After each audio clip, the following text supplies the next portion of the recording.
Maayong buntag, mga kuys. Isang pinagpalang araw sa ating lahat. Karong adlaw mga kuys, muadto ta didto sa tabok. Adtuon na to ang nag-tracer mga kuys, tanaw na to. Ug mutabang usab kita didto. Pag abot na ako didto mga kuys, nagsugod na dahil ni anay daghan pang intro. Bisan sa unsa kainit sa panahon, unsa kainit sa adlaw, amo nang giantos para mahuman lang ni ang among trabaho. Tagsa-tagsa ang among trabaho diha mga kuys, lahi-lahi mig trabaho. Naitighakot diha sa mga bandol sa humay para ihatag diha sa operator aron ipakaon diha sa tracer aron mahimo na dayon siyang humay na dayon para pagaling. Ug do na usay tigunit sa sako. Ako na diha mga kuys, ako mo itigunit sa sako. Dayon na apoy tigtahi. Si Uncle Sab mo itigbutang sa sulod sa balde diha sa sakong akong gigunitan.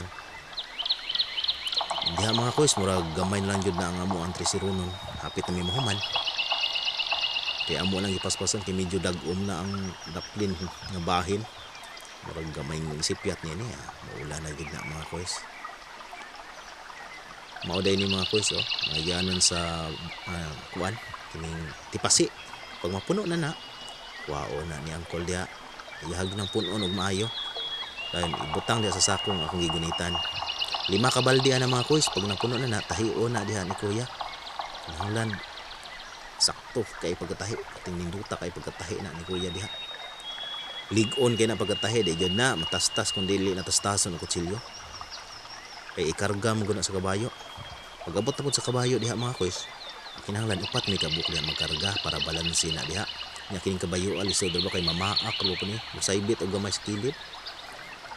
Lisod mi gamay pero di kaya gina namo kay murag muulan naman. Kung di namo na kayahon, maabtan mi sa ulan. Luoy kay mi. Kanang duha, dungagan pag ginag-isa mga kuys kay aron tuloy gina ang ikarga dinha. Para dali ra mahuman. Maong pila na kasako diha balikanan. Human na gid ni. Mo ni rin mga kuys ang trabaho sa mga farmers. Kini ang inyong Kuys Aldos para sa Farmers Documentary. May buntag. Thank you for watching. God bless you all.